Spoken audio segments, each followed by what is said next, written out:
할렐루야. 네, 우리 신앙 고백하시고 수요 야곱 예배 하나님께 드리도록 하겠습니다. 나는 전능하신 아버지 하나님 천재 창조주를 믿습니다. 나는 그의 유일하신 아들 우리 주 예수 그리스도를 믿습니다. 그는 성령으로 잉태되어 동정녀 마리에게서 나시고 본디오 빌라도에게 고난을 받아 십자가에 못 박혀 죽으시고 장사된 지 사흘 만에 죽은 자 가운데서 다시 살아나셨으며 하늘에 오르시어 전능하신 아버지 하나님 우편에 앉아 계시다가 거기로부터 살아있는 자와 죽은 자를 심판하러 오십니다. 나는 성령을 믿으며 거룩한 공교회와 성도의 교제와 죄를 용서받는 것과 몸의 부활과 영생을 믿습니다. 아멘. 오늘 우리 설 연휴죠. 아직 오늘까지 이제 설 연휴인데 우리 원래 이제 요한계시록 강의를 계속 해야 되는데 설 연휴와 좀 이렇게 맞물려 있어서 제가 어렸을 때 좀 많이 저 역시도 좀 궁금했었고 많은 분들이 특별히 그리스도인들 가운데 종갓집에 계시는 분들 이제 큰 아들이라든지 이제 그런 제사를 지내야 되는 그런 곳에 설을 보내야 되는 분들이 가장 많이 하는 질문 중에 하나가 이 제사 음식 만드는 거 그리고 제사 음식을 먹는 부분에 대해서 참 많이들 이렇게 궁금해 하시는 것 같아요. 그래서 오늘은 좀 가볍게 이 제사 음식에 대해서 그리스도인들이 어떤 태도를 가져야 되고 그리고 제사 음식은 성도들이 먹어도 되는지 이런 부분들에 대한 좀 전반적인 부분들을 좀 다뤄보는 시간으로 오늘 수요 야곱 예배를 드리려고 합니다. 하나님 말씀을 먼저 함께 봐볼까요? 고린도전서 10장 31절인데 함께 읽겠습니다. 그런즉 너희가 먹든지 마시든지 무엇을 하든지 다 하나님의 영광을 위하여 하라. 저 말씀이 오늘 말씀의 결론이기도 합니다. 먼저 여러분들 제사 음식은 먹어도 될까요? 안 될까요? 제사 음식 먹어도 됩니까? 안 됩니까? 오늘 제사 음식 많이 드시고 오셨습니까? 네. 많은 분들이 제사 음식은 특별히 교회를 안 다니는 분들은 어떤 생각 없이 그냥 먹잖아요. 생각이 없다라는 게 미련하다라는 게 아니고요. 어떤 개념이 없고 어떤 지식이 없이 그냥 음식을 먹는데 그리스도인들이 되다 보면 제사 음식에 대해서 참 많은 고민들을 하게 되는 것 같아요. 여러분 제사의 이 음식을 만들면 귀신들이 와서 정말 먹고 갑니까? 어떤 분들은 귀신들 다 먹고 가니까 제사 음식은 맛이 없다고 그러던데 제사 음식에 올라가는 음식들 보면 참 A+들만 올라가잖아요.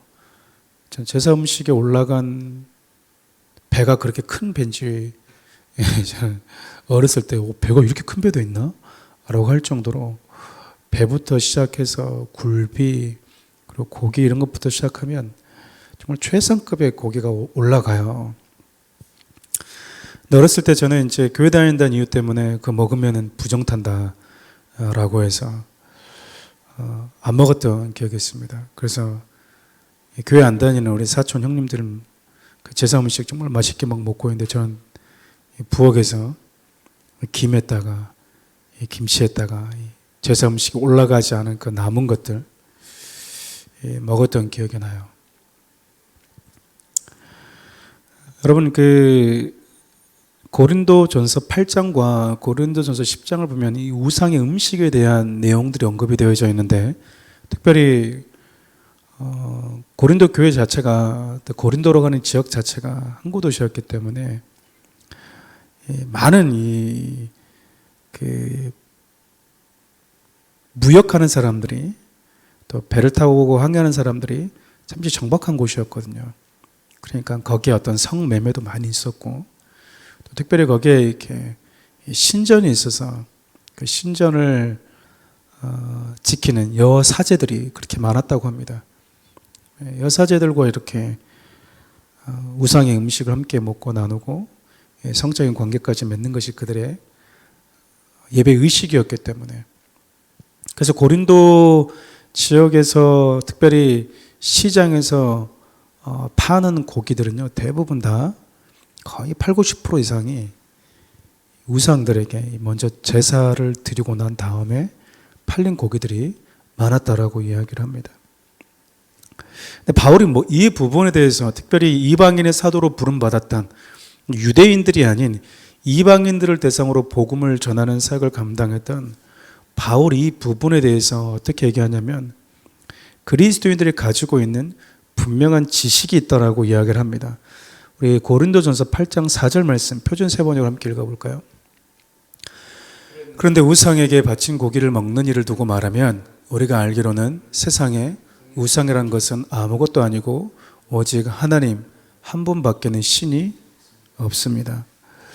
여러분, 어떤 지식이 있어요? 우상에게 바친 고기를 먹는 일을 가지고 그거 가지고 지금 바울이 이야기하는데, 우리가 알기로는 어떻게 알고 있어요?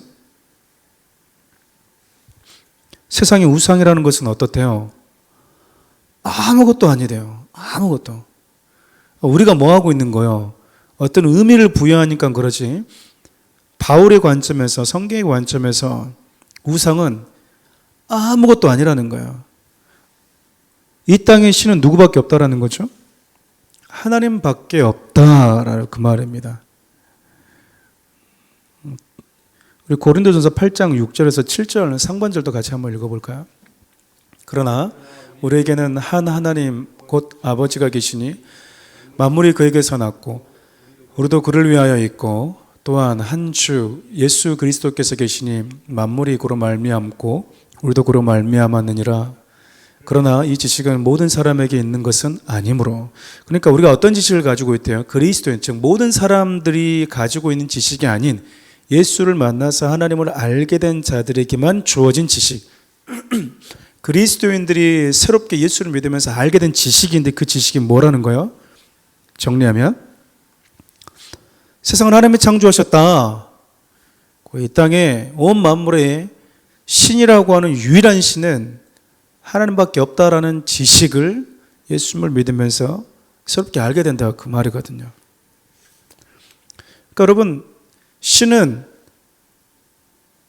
창조된 게 아니고요, 신이라고 하는 자격을 갖추려면 창조주어야 되는 거예요. 그러니까 만들어진 존재는요, 신이 될 수가 없습니다. 피조물은 신이 될 수가 없어요. 아무리 인간이 거기다가 의미 부여를 하고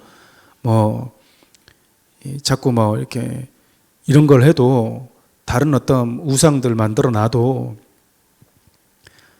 신이 될 수가 없는 거예요, 여러분. 신이 종직에다가 물 하나 떠났다고 해서 빈다고 해서 그게 신이 되는 게 아니고요, 몇백 년 지난 그 나무가 신이 되는 것도 아니다, 그 말이거든요.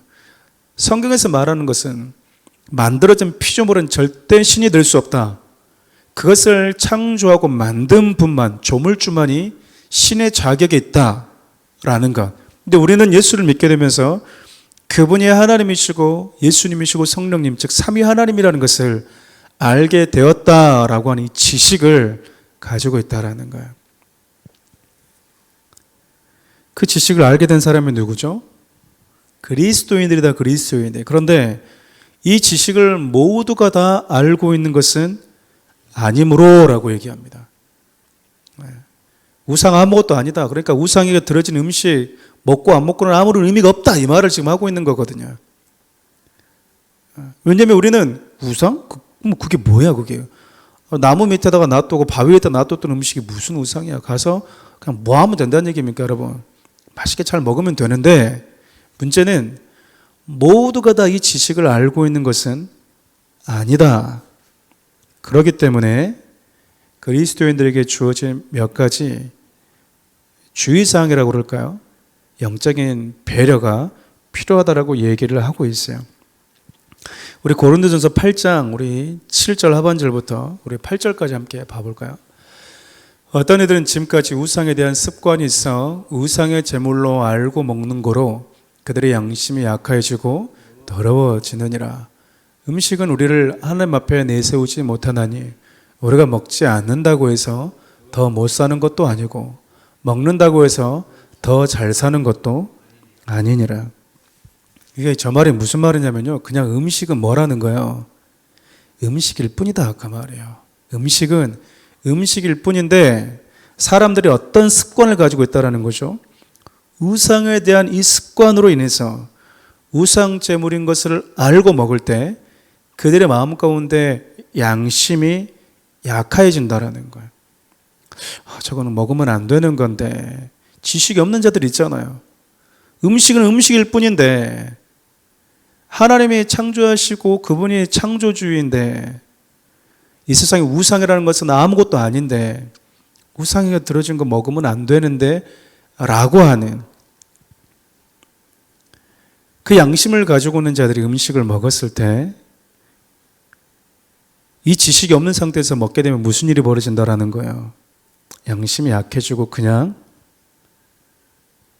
그들의 마음이 더럽혀진다라고 이야기를 합니다. 이거 먹으면 안 되는데 라고 하면서 먹는 자들이 있었다라는 거잖아요.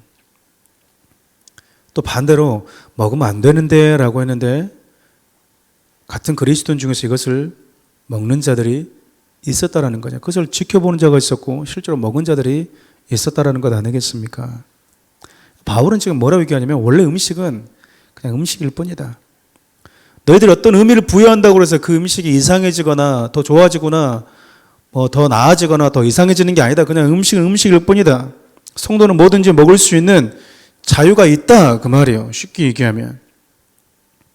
그런데 뭐든지 먹을 수 있는 자유가 있는데 그 자유를 스스로 제한해야 될 때가 있다. 그러니까 자유를 가지고 뭐든지 할 수 있는 것도 자유잖아요. 근데 뭐든지 할 수 있는 그 자유를 일정 부분 제한하는 것도 자유예요. 그렇잖아요. 난 이거 할 수 있는데 안 하는 것도 자유잖아요. 우리 고린도서 8장 9절 말씀 함께 볼까요? 그런즉 너희의 자유가 믿음이 약한 자들에게 걸려 넘어지게 하는 것이 되지 않도록 뭐하라? 조심하라. 좀 우리 소위 이런 식인 거죠. 혼자 있을 때 뭐 하면 되는 거예요? 혼자 막 먹으면 돼요. 주님 감사합니다. 주님, 우리 옆집에 우리 아버님이 제사 지낸다고 해서 이 수박 같은 배 했는데 제가 몰래 하나 가져왔습니다. 하나님 먹으려고.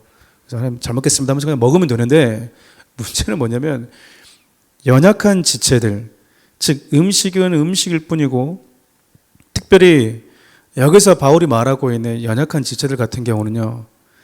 유대인들일 가능성이 크다고. 특별히 유대인들 같은 경우는 정결법, 특별히 우상에 드려진 음식을 먹지 않으며 살아왔거든요.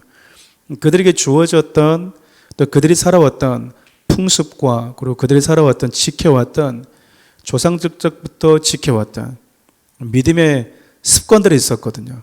그러잖아요.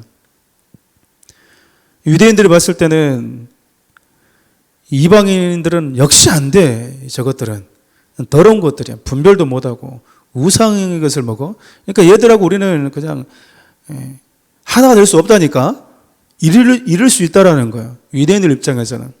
그 이방인들 입장에서는 저건 죽어들 법이지. 죽어들 지켜왔던 걸 왜 우리한테까지 강요를 해? 예수님이 세상의 창조주이시고 모든 음식은 그냥 음식일 뿐이라잖아. 근데 왜 이걸 안 먹어? 바보 같은 것들. 그러놓고 니들이 정결하다고?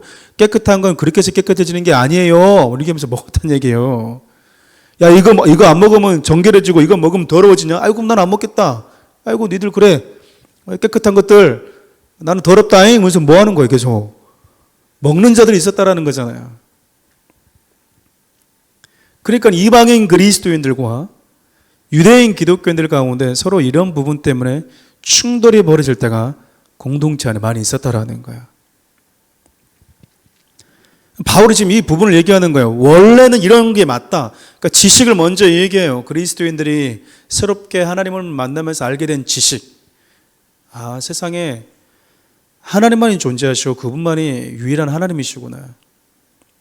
이 땅의 이방 우상은 아무것도 아니구나. 그냥 인간이 만들어서 의미 부여를 하는 것 뿐이구나. 여러분, 이 돌이 우리를 지켜준다고 아무리 말해봐. 여러분, 이 돌이 우리를 지켜주고 이 물이 우리를 지켜주는 게 아니다. 그 말이에요. 그러잖아요. 그냥 여기에 내 생각과 마음을 쏟았을 뿐이지 이 물이 우리를 어떻게 지켜줍니까? 그러잖아요. 그냥 이건 물일 뿐이고요. 바위는 바위일 뿐인 거예요. 특별히 유대인 기독교인들과 특별히 이방인 기독교인들 사이에서 이런 부딪힘들이, 미묘한 긴장감들이 고린도 교회 안에 특별히 있었던 거예요. 지금 우리나라도 마찬가지잖아요. 우리나라 같은 경우는 유대인들과 같이 하나님의 말씀 안에서 정결하게 살기 위해서 제사 음식을 안 먹거나 그런 분위기가 아니라 그냥 유교라고 하는 이 관점에서, 그 문화 속에서 세상에 만들어 놓는 지식이 있잖아요. 조상들한테 이렇게 해야 돼. 이렇게 해야지 조상들 와서 먹어. 죽은 조상들한테 그런 식으로 밖에 음식을 못 차려? 그래서 막 뭐라 하잖아요. 여러분, 그리스도인들은 성경은요, 살아있는 부모에게 최선을 다하라고 얘기를 합니다. 죽은 부모는 신경 쓰지 마라 이런 얘기가 아니고요. 성경에서 관점은 살아있을 때 최선을 다하라는 거예요. 부모님 돌아가신 다음에 무덤에서 3년 동안 있고 이런 게 효가 아니라는 거예요. 몸 다 베려요, 여러분. 3년 동안 만약에 부모 돌아가셨는데 무덤에 있으면요, 가정은 파탄나는 거예요. 일은 어떻게 해요? 어떻게 일하냐고요. 사람의 생각이, 저 사람 효자네? 효자 될 뻔하다가, 유교적인 효자 만들려고 하다가 이혼하고 자식들 다 떠나고 돌아오고 나면은 뭐 하는 거예요? 실업자 되어 있는 거예요. 그러니까 이런 지식들 누가 심어놨냐라고 보면 세상에 심어놓은 지식들이 있는 거예요. 고기 머리는 이쪽에다 해야 되고, 어디 부정타기 고기 머리를, 생선 머리를 여기다 해놨어. 갑자기 생각이 안 나네요. 생선 머리는 어디다 하고 이런 게 있잖아요. 뭐죠? 네? 어두유미. 맞아요. 머리 어디다가, 머리는 이쪽으로, 꼬리는 저쪽으로, 이게 있지 않습니까? 근데 여러분, 이게 우리나라에서 그대로 들어오다 보니까 성도들 사이에서도 제사 드린 음식은 먹으면 안 된다라는 생각을 가지고 있습니다. 우리 안에는 유대인들처럼 전통적으로 제사 음식은 믿음을 지키기 위해서 먹지 않아야 된다라고 생각하는 그런 부류는 없어요. 우리나라는 유대인들이 아니잖아요. 유대인들 입장에 봤을 때 우리는 다 이방인들인 거죠. 그렇죠. 근데 교회 공동체 안에서 이 유대인들이 지켜왔던 것과 같은 개념을 가지고 신앙생활하는 성도들도 있고요. 이방의 그리스도인들이 가지고 있는 개념을 가지고 신앙생활하는 멤버들도 교회 안에 분명히 존재합니다. 이럴 때 바울이 어떻게 이 부분을 해결하라고 얘기하냐면, 우리 고린도전서 8장 13절 함께 읽어보겠습니다. 그러므로 만일 음식에 내 형제를 실족하게 한다면 나는 영원히 고기를 먹지 아니하여 내 형제를 실족하지 않게 하리라. 유대인들은 지금도, 정통 유대인들은요, 코셔라고 그래서 도살할 때 성경적 방식으로 도살하지 않은 고기는 먹지 않습니다. 성경적 방식으로 도살한 고기만 먹어요. 철저하게 그걸 지키는 정통 유대인들이 있어요. 바울이 지금 근데 그런 고기도 아니고, 우상에게 한번 들어졌다가 시장에서 갖다 파는 그 고기를 먹냐 안 먹냐 이걸 가지고 서로 간에 부딪힘이 있다면 바울이 뭐 하라는 거예요? 먹는 문제 때문에 내 형제가 혹 실족하게 된다면 뭐 하라는 거예요? 절제하라, 그 말이거든요. 절제하라. 지식은 교만하게 하는 것이니 바로 이 말이 여기서 나온 거거든요. 아이고, 저것들 음식은 음식일 뿐이거든. 하나님의 세상을 다 창조했거든. 우상은 아무것도 아니거든. 네가 지금 우상에게 의미 부여를 하고 있는 거잖아 라는 그 지식을 가지고 그거 먹으면 안 되는 거 아닌가라고 하는 믿음이 연약한 지체 앞에서 보란듯이 먹는 것은 지식이 아니라 교만으로 이어질 수 있다는 거예요. 지식과 교만은 여러분 아주 한 끗 차이잖아요. 하나님이 주신 지식이 무슨 문제가 있습니까? 그런데 상대를 배려하지 않는 지식은 교만이 될 수 있다는 거예요. 연약한 지체를 배려하지 않는 지식은요, 교만이 될 수 있다라는 거잖아요. 그러니까 우리 성도들의 먹는 문제는, 특별히 그리스도인들의 먹는 문제에 있어서 그리스도인들의 자세는요, 나의 이 자유가, 이 지식이 과연 저 연약한 지체에게 어떤 영향을 줄 것인가, 어떤 영향을 주고 있는가에 대한 배려까지 이어져야 된다라는 거예요. 그래서 바울이 만일 이 먹는 문제로 인해서 실족하는 지체와 공동체가 늘 내 곁에 있다면 나는 그 형제를 위해서 평생 뭐 하지 않겠다고 얘기를 해요? 고기 먹지 않겠다. 즉 먹을 수 있는 자유를 제한하는 자유를 사용하겠다라고 얘기하고 있는 거야. 고린도전서 10장 23절부터 31절까지 좀 긴데요. 이 본문 같이 한번 읽어보겠습니다. 시작. 누가 너희에게 이것이 재물이라 말하거든 알게 한 자와 그 양심을 위하여 먹지 말라. 이 말은 이거 제사 음식인데 라고 누군가가 말을 했다면 그 사람의 양심을 지켜주기 위해서 뭐 하라는 거예요? 되도록 먹지 말라 그 말이거든. 내가 말한 양심은 너희 것이 아니요 남의 것이니 어찌하여 내 자유가 남의 양심으로 말미암아 판단을 받으리요. 만일 내가 감사함으로 참여하면 어찌하여 내가 감사하는 것에 대하여 비방을 받으리요. 그런즉 죄송합니다. 23절부터 이상하네요. 어쩐 이상했습니다. 23절부터 다시 읽겠습니다. 모든 것이 가하나 모든 것이 유익한 것은 아니요. 모든 것이 가하나 모든 것이 덕을 세워. 이게 뭐예요? 이게 우리는 모든 것을 할 수 있다. 근데 모든 것을 다 할 수 있지만 그것이 우리에게 유익이 되지는 않는다 그 말인 거잖아요. 모든 것을 할 수 있지만 그것이 덕을 세우는 것도 아니다. 그러니까 이 말은 무엇을 하든지 간에 그것이 남에게 유익이 되고 나에게 유익이 되는지, 그것이 덕을 세우는 것인지를 먼저 생각해야 된다. 덕을 세우고 상대를 배려하는 그것이 베이스가 된 상태에서 우리에게 주어진 자유를 사용하는 것이 성도들이다라고 말하고 있는 거죠. 계속 볼까요? 누구든지 자기 유익을 구하지 말고, 이게 지금 배려하라는 거예요. 배려하라. 지식을 가진 자들은 그 지식을 나의 자유를 누리는 데 쓰지 말고 상대의 유익을 구하는데 그 지식을 사용해라 그 말이죠. 계속 볼까요? 무릇 시장에서 파는 것은 양심을 위하여 묻지 말고 그냥 뭐 하래요? 그냥 먹어라 그 말이에요. 이거 뭐지? 이게 진짜로 우상에게 들었다 온 건지 아니면 진짜로 잡아서 온 건지 이건 모르잖아요. 근데 어디 시장에서 사갖고 왔어요?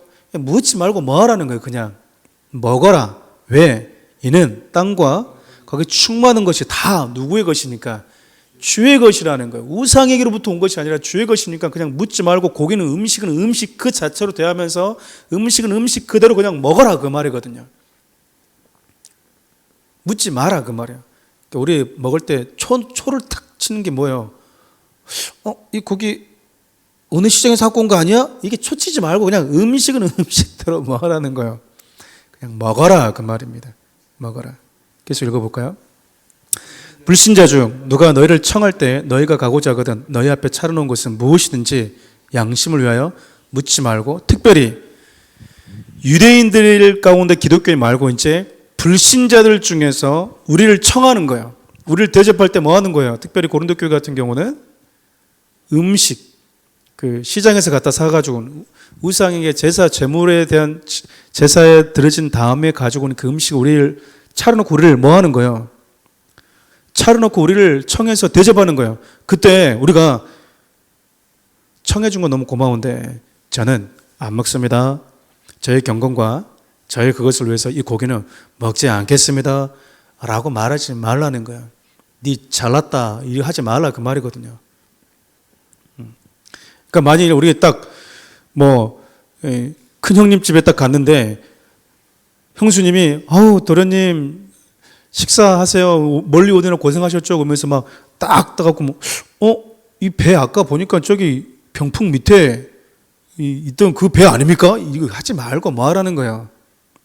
감사함으로 먹어라 그 말이에요. 28절 볼까요? 누가 너에게 이것이 재물이라 말하거든 알게 한 자와 그 양심을 위하여. 그런데 이렇게 잘 먹고 있는데 어느 기독교인이 와서 그리스도인이 와서 이거 제사 음식인데, 근데 이렇게 말한 사람은 뭐가 없는 거예요? 음식은 음식일 뿐이구나라고 하는 이 마음이, 이 지식이 자기의 양심을 편안하게 할 수 있는 그런 상태의 성도가 아니다 그 말이에요. 만약에 음식은 음식일 뿐인데, 만약 목사님 와서 제사 음식을 먹고 있어요. 아, 목사님 배고프셨구나. 그냥 이렇게 지나치는 게 아니라 목사님 어떻게 제사 음식을 먹을 수가 있지? 하나님 싫어하시는데. 이런 지식을 가지고 있고 그 지식에 나로 하여금 이제 나 목사님 설교를 어떻게 들어? 가증한 목사님의 설교를. 이런 마음과 양심을 가지고 있는 성도들이 네 곁에 있다면 뭐 하라는 거야? 그의 양심을 위해서 음식을 절제라 그 말이에요. 그러니까 좀 표현이 그렇지만 여러분들 좀 이렇게 좀 웃긴 표현이지만 제사상에 올라와 있는 음식 맛있는 거 이렇게 수박만한 배 먹고 싶다. 그럼 아무도 데려가지 말고 혼자 가서 뭐 하고 오면 돼요, 여러분. 가서 혼자 가서 음식일 뿐이다라고 생각하는 사람끼리 같이 가서 감사합니다. 초대해서 너무 고맙습니다. 라고 뭐 하면 된다는 얘기예요. 그냥 먹으면 된다 그 말이에요. 30절 볼까요? 31절 그런즉 너희가 먹든지 마시든지 무엇을 하든지 다 하나님의 영광을 위해서 해라. 어렸을 때 제가 제사 음식을 안 먹었던 적이 있었습니다. 뭐 제사 음식 먹을 수 있는 기회가 많이 있지는 않잖아요. 그런데 지금 개의치 않고 뭐 그냥 편안하게 먹습니다. 편하게 먹을 수 있는 기회가 뭐 1년에 한 번도 없잖아요. 제사를 안 지내니까. 그런데 이제 가끔 제사를 지내고 있는 형제들끼리 모여 있을 때 음식을 만드는 거 가지고 부엌에서 싸우지 마라. 음식을 만드는데 왜 싸우냐 그 말이에요. 싸우지 마라 그 말이에요. 좀 저는 성도님들 보면 경건은 음식 만드는 거 가지고 우리 경건과 우리 신앙의 수준이 정해지는 게 아니거든요. 말씀을 지켜 행하고 내 안에 부단히 죄의 흔적과 싸우는 데는 그렇게 머무림치지 않으면서 그 부엌에서 무슨 순교 정신을 가지고 부침개 하나 딱 뒤집을 때 이건 뒤집으면 안 돼 라고 하면서 큰 언니들과 싸우는 분들 그거 하지 말라 그 말이에요.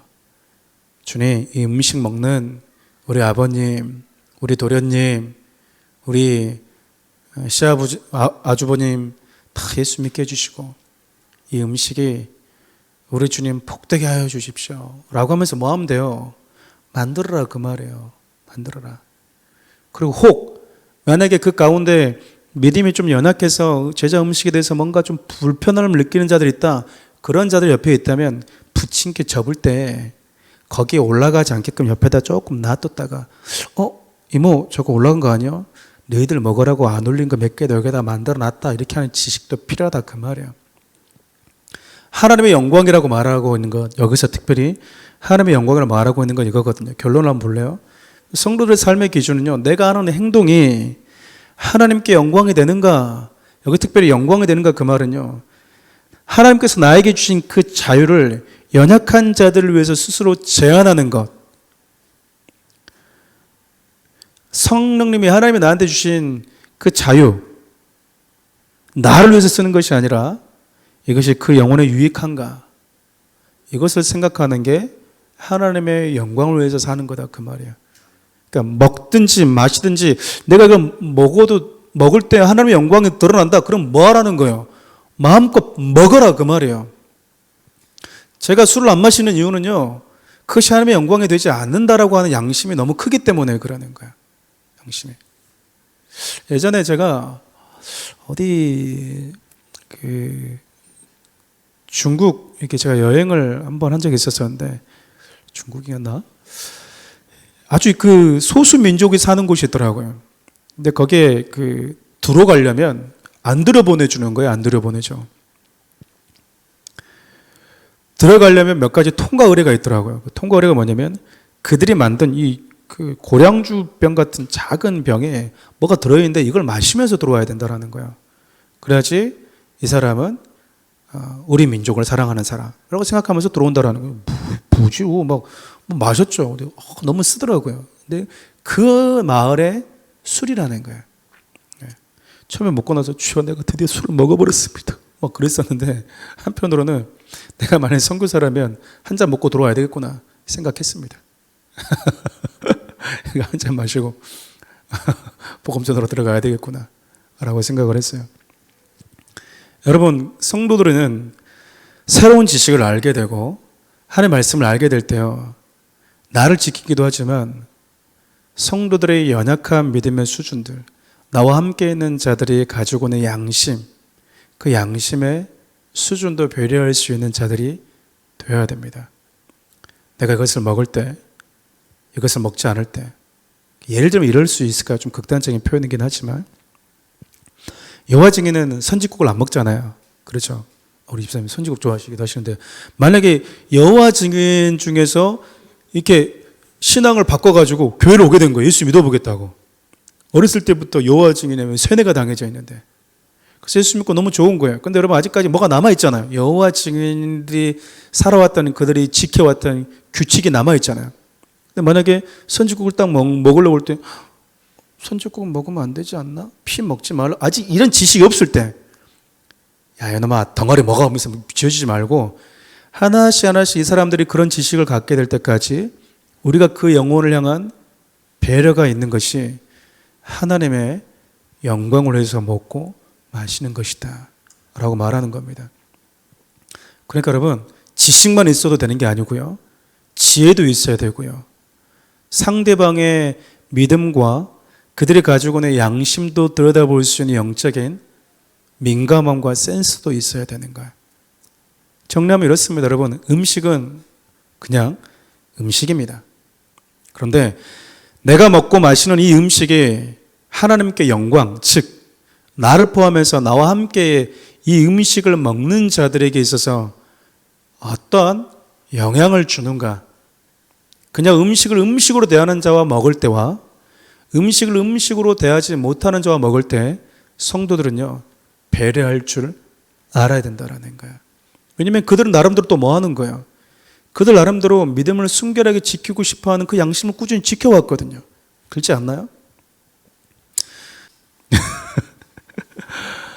오늘 말씀을 통해서 여러분, 제사 음식은 먹어도 되냐 안 먹어도 되냐 무자르듯이 딱 얘기한다면 먹어도 상관없습니다. 그러나 먹을 때, 혼자 먹을 때는 상관이 없어요.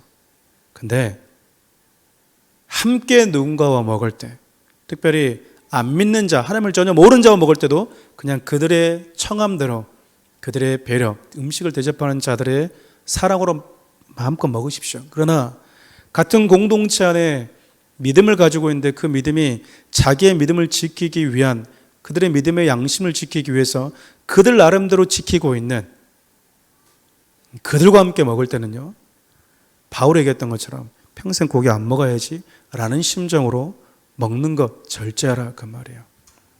한번 기도할까요?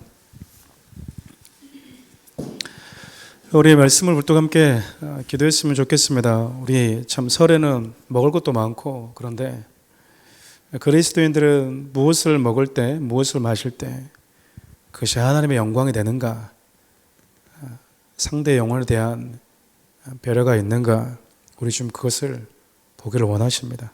그래서 여러분들이 바울이 가졌던 그 정말 성숙하고 지혜로운 그 마음을 달라고 기도했으면 좋겠고요.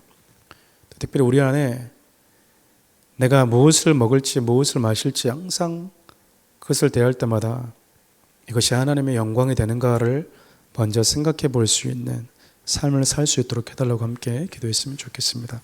우리 두 가지 붙들고 기도하고요, 제가 축도 예배를 마치겠습니다. 기도하겠습니다. 주여, 살아계신 하나님, 감사를 드립니다. 우리의 모든 삶의 현장 가운데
우리를 구원하신 예수 그리스도의 존귀하신 은혜와 우리에게 주신 그 자유를 가지고 하나님을 위해서, 연약한 믿음의 지체들을 위해서 제한할 수 있는 자유까지 사용하라고 말씀하시는 하나님의 마음과 이 땅을 살아가는 동안 주님이 주신 그 지혜가 교만으로 변질되지 않도록 사랑과 연약한 지체들을 배려하는 자로 살아갈 수 있도록 도우시는 성령님의 은혜가 사랑하는 교회 한 자들 머리 위에 함께 하시기를 간절히 축원하옵나이다. 아멘.